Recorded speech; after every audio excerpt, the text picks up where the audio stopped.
Hello everyone and welcome back to the Inner Sanctum YouTube channel. My name is Anthony and today we're going to be talking about Tasmania. Entering the AFL in 2028, the announcement has come from Gil McLachlan and co to present Tasmania as the 19th team into the AFL. A long-awaited announcement, a very much overdue announcement, and one many people, including the many fantastic locals in Tasmania, will be very happy about. It's going to open up so many doors and it's going to open up a lot of adventures for people down in Tasmania, and a lot of it is going to be positive. A lot can affect the whole 18-team competition at the moment, but there is plenty of time with this announcement to make sure things are right, that the talent pool is correct, that everything structurally and fundamentally is in place for Tasmania to be effective from day one. And I'm very much looking forward to seeing what can be produced over the next couple of years with this announcement, whether it's going through the exact details of what the club will look like, where it will be located, the players are going to be targeting, who will be in charge, the CEO, the faces that will be around the place. It's going to be a magnificent and exciting time. So let's just dive in a little bit deeper and see exactly what Tasmania will do and how they will affect their entering of the AFL. The launch in 2028. The team will be coming through to the VFL most likely in 2027. This will affect the draft period of 2025 and 2026. So if you're a team that's a little bit lower on the ladder and looking to improve your list, the next couple of years is going to be very, very important indeed. But overall, it's a very positive outcome for the state of Tasmania. It's a very positive outcome for football in general. It's a landmark day. Mark it in your calendars, May 3rd, 2023. This is the day that history was made to get Tasmania into the AFL.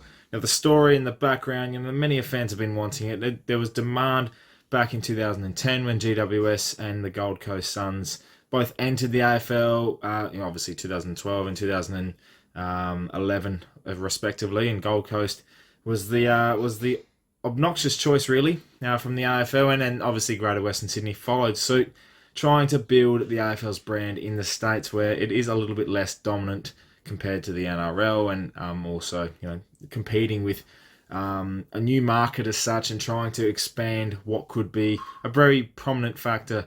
And we've seen some sort of success with GWS. Numbers wise for members, it hasn't really been skyrocketing, and I think that comes down to obviously trying to tap into a market that's going to be very difficult to be consistent with, especially if performances aren't great. And we haven't seen the Gold Coast make finals, and we've seen GWS fall over the line in a couple of prelims and in a grand final.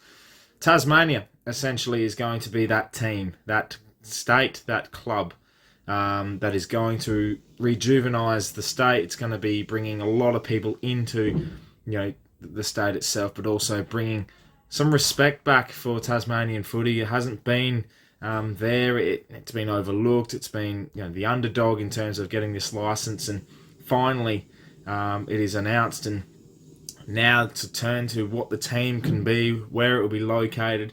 Obviously, we know the stadium. It's going to be in Macquarie Point, 23,000 capacity. It's going to have a roof. It's going to be next gen. It's going to be absolutely sensational on the Hobart Shore, and it's going to be something that I think a lot of people will look at the futuristic value that is going to be Tasmania, and the way that a stadium can be built. I think this is a great opportunity for the AFL as well, and the government of Tasmania and everyone involved to really build a stadium that's going to be relevant and practical for the next 20, 30, 40 years.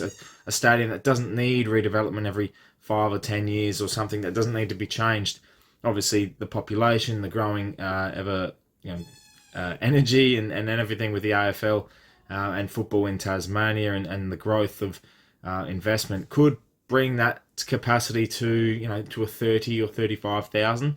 And obviously you'll see the Launceston Stadium as well, Hobart. It's got history. It's got stadiums that can hold that 15, 20,000 people, but it means so much more now to have its own representation in the state and in the competition, and that's something that the AFL and everyone involved should be very proud of. Now to the team and what it could look like coming forth. I think over the next year the team are going to sit down and really look at what can be represented as Tasmania, and obviously the hurdles it faces for colours and team and logo and song and everything like that comes with building a new side, and and really making sure that when it hits the ground running in 2028, there is a representation, there is support, and there is a backing behind it. And I think, you look at the fan favourite of the name, Tasmania Devils. It's going to have a lot of hurdles with Warner Brothers and the way that's going to be based. Obviously, you don't want to get into too much of a legal state so early on, and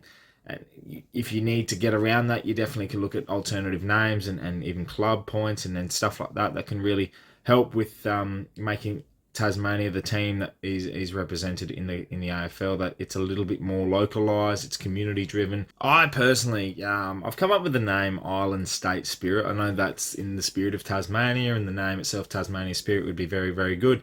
But Island State Spirit, we don't have a team in the AFL that represents a state, and I think keeping that a distant factor may be a good popular decision. Obviously, the name itself, Tasmania, down the line, yes, you could possibly have two teams, but having one team and calling it Tasmania as the state itself, it can work, and that's obviously be an absolute first for the AFL.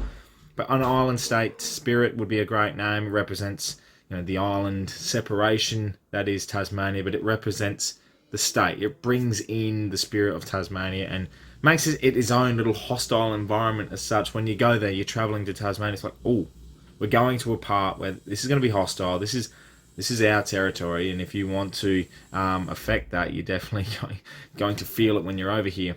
It can create a lot of challenges when naming a team. So coming up with something that's built from the community and really having that community involvement is going to be absolutely crucial. But it's going to be different. It's going to be a lot of fun. The build up to this team and the build up to the launch in 2028 is going to be so exciting for the AFL, for footy fans in general, and obviously for the state of Tasmania. So everyone that's watching, let me know your thoughts in the comments below about Tasmania. What should the team be named? What is your thoughts on the current situation and Tasmania entering the AFL in 2028? It is so exciting, and it's going to be a massive win for footy in general. The growth of the sport in general, the AFL, is going to be massive. It's going to bring a lot of fun and a lot of exciting opportunities for the kids in Tasmania, and it's going to create a whole new avenue of fans. It's going to be wonderful.